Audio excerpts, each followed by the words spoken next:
Greetings, gentle viewers. North Korean Godzilla. Dear me, who after all is an actual perpetual leader unlike Kim Il-sung. Thank you for the fact that this movie exists. Okay, backstory. The guy who directed this was kidnapped by Kim Jong-Il and forced to make movies in order to make North Korea an economic and cultural powerhouse. And seeing as the hit single Pyongyang style about how it's cool to be starved and shot was viewed by millions on YouTube, I'd say he succeeded. Eventually the director made it to Switzerland and got asylum in the American embassy, but his real horror was just beginning. Once he made it stateside, he had to be involved with the production of several Three Ninjas sequels. There were tears of blood. I assume this was made by Rotating Pegasus Productions. Not sure why two guys are fucking on its back, though.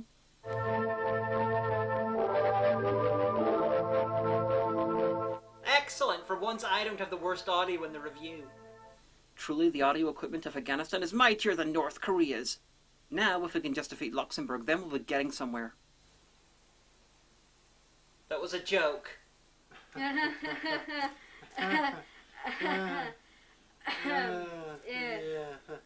Good one, Mistress. Yeah. I prefer to sound like shit. It goes well with looking like shit and having a shit camera. Once upon a time, there was a pagoda, and inside that pagoda there lived a family of credits. A large family of credits, with many credit grandchildren, and cousins, and pets, and step-nephews once removed, who were all credits.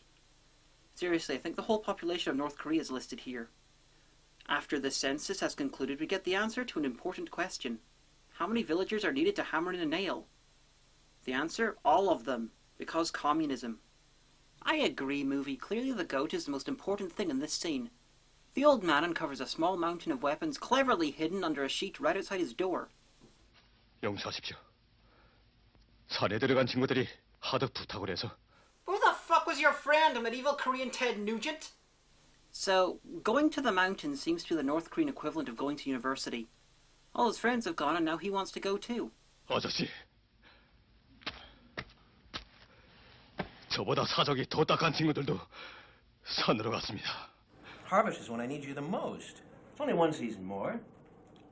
This year we'll make enough on the harvest that I'll be able to hire some more hands, and then you can go to the academy next year.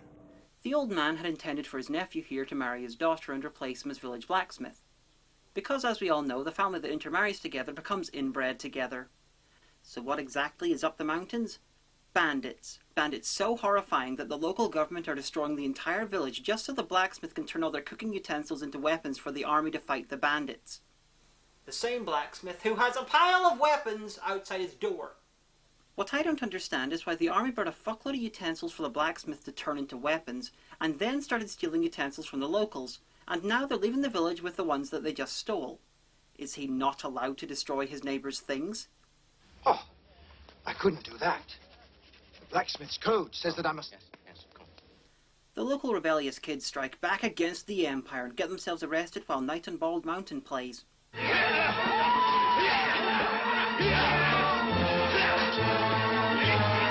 Okay, it's not quite Night on Bald Mountain, but not by much. The villagers wait until nightfall and steal all the utensils back from the blacksmith, leaving him to get assaulted by the soldiers, because that's fair. 틀림없이 불가사리가 나타났던가 보이다. 뭐야? 이 세상에 불가사리라는 게 어디 있어? That's right, character in Pulgasari. Tell us the movie doesn't exist. 이제부터 옥에 가두고 밥 한 숟갈 먹이지 말라. Yeah, the assaulting and jailing is bad, but is the starvation thing really necessary? And isn't there a famine going on? Plus, it's North Korea. You assume you're not going to get fed on the best of days. I'm considering starting a person falls over an anguish counter. Just saying. So far, this film is 70% abject despair, 25% garish costumes, and 5% bad haircuts. Just like the real North Korea. So the blacksmith's dying, but his kids manage to get close enough to throw him some rice through the bars. He gathers it together, and rather than just eating it, he makes a little statue of a monster. 아저씨, 오늘 왜 그러세요? 아저씨, 예, 아저씨. A very fair question. The other guys are on hunger strike because the blacksmith's not being fed. So if he eats, then they eat. They could regain their strength and burst out of their cell. Not eating the rice is really quite dickish. And praying that something summons a real monster to get revenge for him is just silly. 천지신명께 비나이다. 이들 위해 마지막 소원을 들어주시옵소서. 이들을 위해 마지막 소원.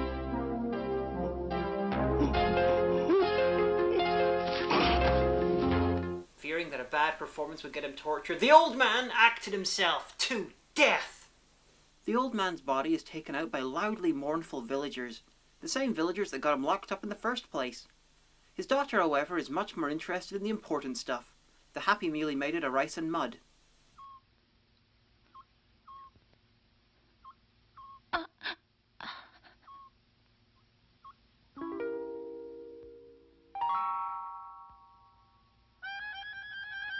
I'm fairly sure that's the origin of at least one Doctor Who monster.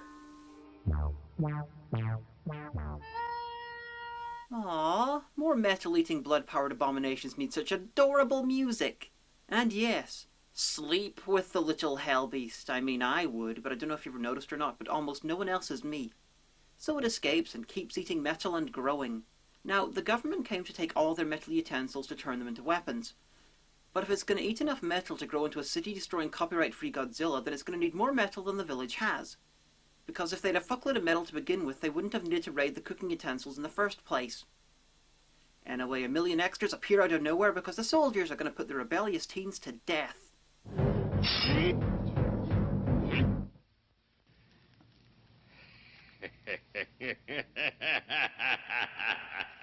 Now that's a man who loves his work.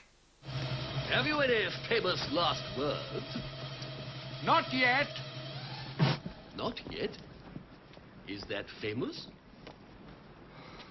Doesn't really add anything to the joke, but not yet are famous last words.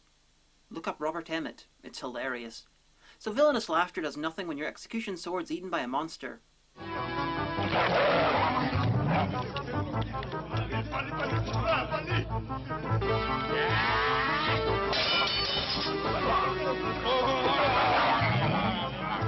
Doo-dee-doo-dee-doo. Truly, right now would be a terrible time to be attacked by something that's ironically connected to what's going on in the film right now. Oh God! God! Oh God! No! Why would nobody help me? 전부기과 안에 괴물이 나타나서 병쟁기들을 모조리 먹고 있어이다. 뭐, 괴물이? 예. I don't care about a weapon-eating monster beast. I need to get a girl with green eyes before the new year. Pulgasari himself looks decidedly unterrifying. At best, he looks like something that'd shift a few dildos in baddragon.com. Were they intending to make a movie about a scary monster, a North Korean version of E.T., or a mix of the two? Anyway, I forget. What's the movie called again? 불가사리야!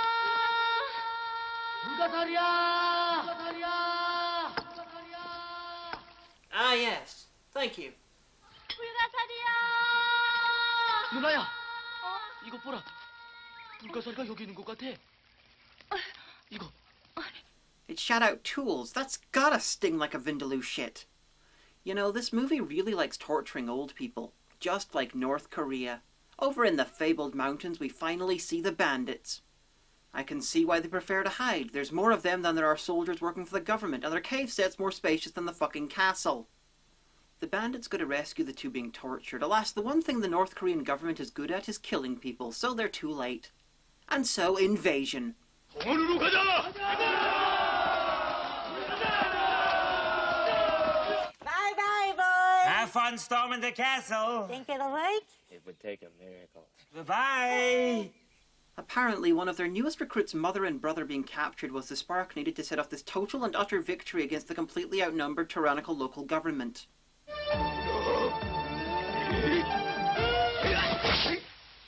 Don't worry, they'll pretty soon reveal that he's still alive, and Salman Rushdie's still out there being evil. 무엇이 어쩌고 어째?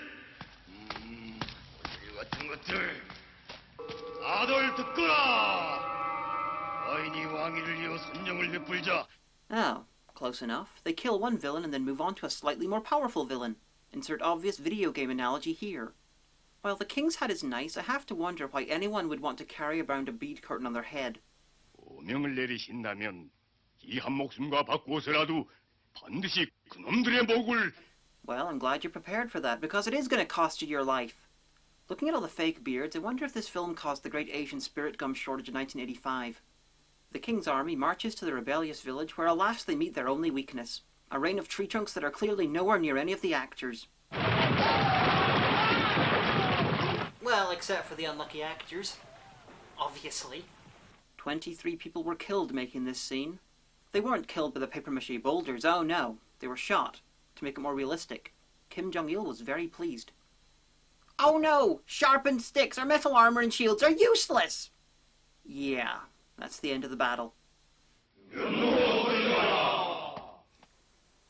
they practice that? After their glorious victory, and their other glorious victory, the bandits retreated to the mountains so quickly that they didn't bring any food. Or animals. And so were reduced to eating wood. Seeing as they spent the entire movie starving, you'd think that suddenly not having any food wouldn't really be that much of a game changer.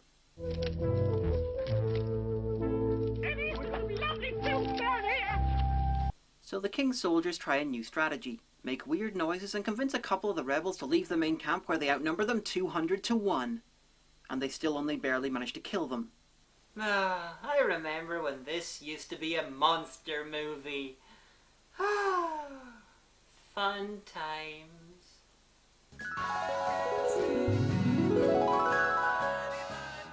I'm gonna watch Pulgasari. Pulgasari is a monster movie. A monster movie. A monster movie. A movie with a monster in it. Fun times. They're dead now.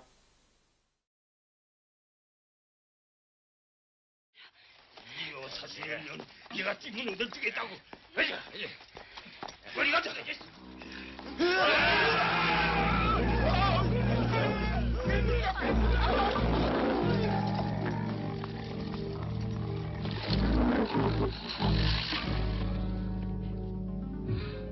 아니, 불가사리가. You needed to see him better to confirm that? Do you have that many giant monsters wandering around your forest? I mean, you're not Japan. You know, if that thing ever really does do a shit, his droppings will likely be small iron balls. So hurry up and invent guns. But no, instead they feed Pulgasari all the metal they have, including their own weapons. This turns him first into a piece of chroma key and then into a larger piece of chroma key. 자고로 세상 없는 괴물도 반드시 약한 고리가 있는 법입니다. 불가사리에도 그런 게 있을까? 있죠.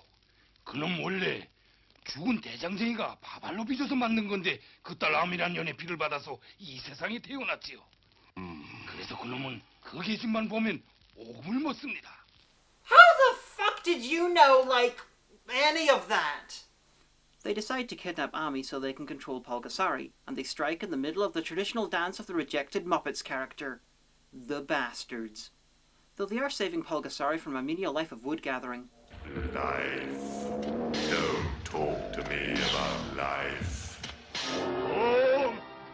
불가사리야 들어라. 만약 네가 내 말을 듣지 않으면 당장 이 처녀의 목을 치겠다. 아멘. And if Korea had been as smart as Japan and invented atomic fire breath, this wouldn't be a problem. Also, rebels, they're within archery range. Just saying. 만약 네가 이 처녀를 살리겠거든 당장 저 위에 있는 우리 안으로 들어가라. 불가사리야, 들어가지 마라. 어쩌려고 그러네요. Man, I haven't been this depressed since I got killed in Mortal Kombat Deadly Alliance.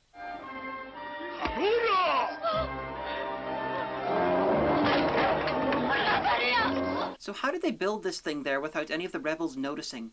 It'd be visible for literally miles and their base is up the mountain. So they ignore their plan to control Pulgasari, even though they have Ami who can control him and instead set fire to him. He eats metal and you guys think he's flammable. That's a special kind of stupid.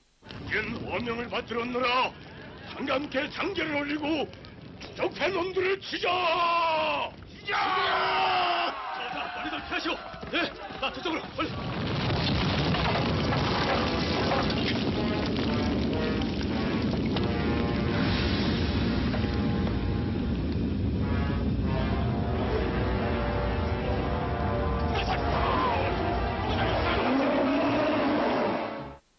See? Now it's just pissed off. Don't let him touch you! You'll be infected with the hate plague, and Optimus Prime stuck in a mountain in North America, so won't be able to cure you by opening the Matrix in a very disappointing return from the dead. Man, that was a very long-winded reference joke, wasn't it? At least you were all distracted by watching an army boil to death. After 3 glorious victories in a row, the rebels finally learned to take a fucking hint and attack the king. And I can suddenly see why the cast list for this was so fucking long. They did use the whole country in this movie. 아래요! 농민군이 벌써 저 팔달로에 난도했소이다. 오시! 모두 떨쳐나 농민군을 막자.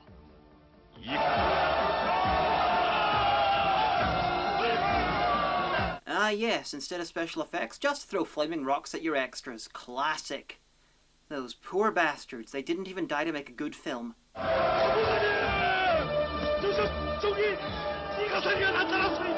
Wait, you have a giant, indestructible monster that could get their way in advance of the main army and you didn't send him in there first? I've no sarcastic joke for that. It's just stupid.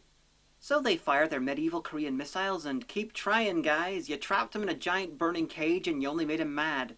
Tokyo couldn't kill Godzilla in about 50 movies in the 20th century. You are fucked. Now this is totally not related, but I'd like to know why he has human blood. No, actually, fuck that. Why does he have blood at all? I know he was brought to life by Ami's blood, but why does he have blood?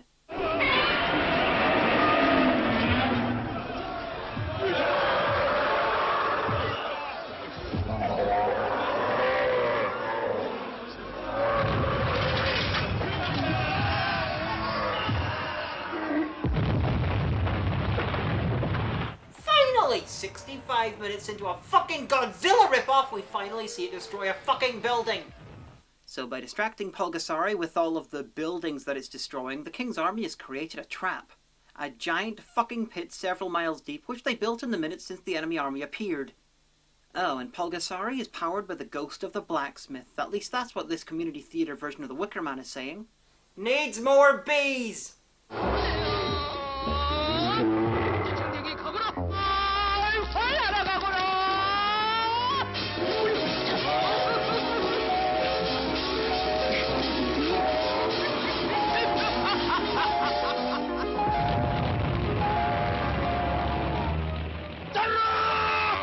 Just what this movie was missing for the last 4 odd minutes, more fake rocks. And how exactly does a medieval army push over an entire mountain? So with Pulgasari, Pulva-Sariized, the bandits are screwed. And, just like in real life, the noble young man seeking freedom in Korea from a tyrannical dictator gets himself killed. How topical. The king's men celebrate by partying and by forcing villagers into prostitution.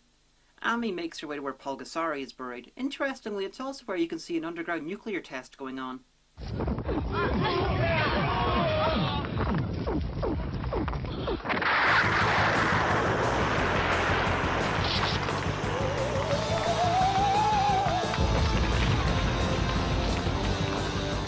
That joke is really obvious in hindsight. Meanwhile, in medieval Korean Chernobyl, the king's scientists have created the ultimate weapon. Motherfucking guns! Hopefully all the Pulgasari shit will finally be put to good use.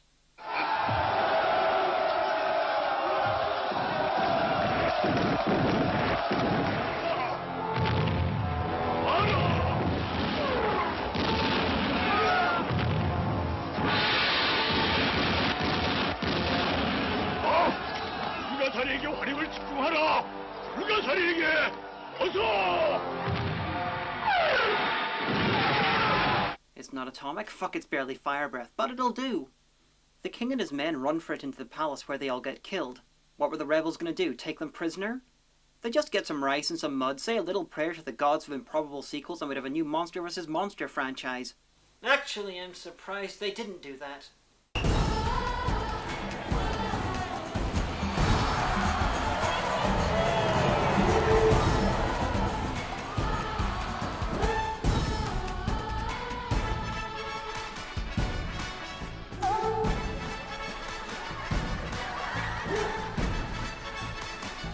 So Pulgasari's hungry after all the victorying he got for the rebels, but there's no iron left. Sure, there's the cannons and the weapons, and the buildings behind them haven't actually been searched yet, but there's no iron left in the kingdom, and so Pulgasari needs to die.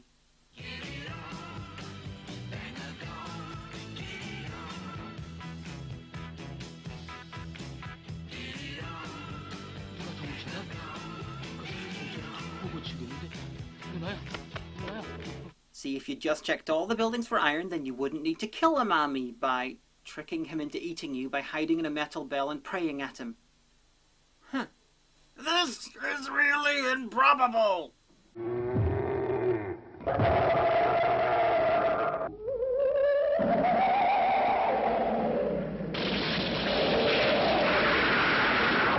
Ah, he was a gnome, she had an egg in her kimono. It was a doomed romance from the start.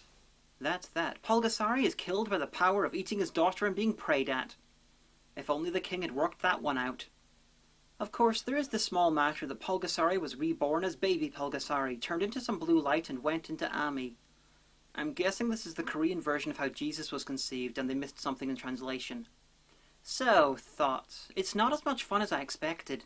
When I heard the words North Korean Godzilla movie, I was hoping for a creature mutated by evil American imperialism that can only be stopped from destroying the world by communism or something like that.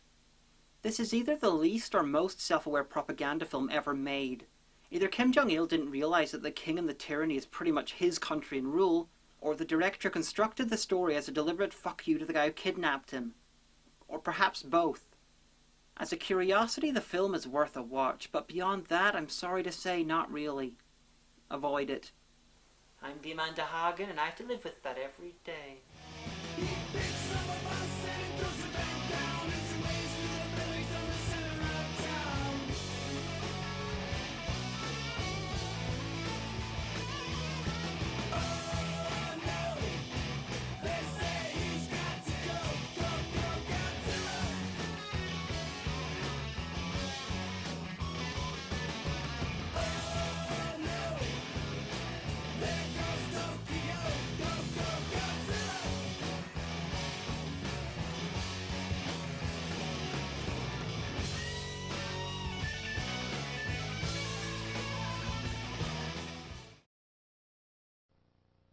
It's only a movie.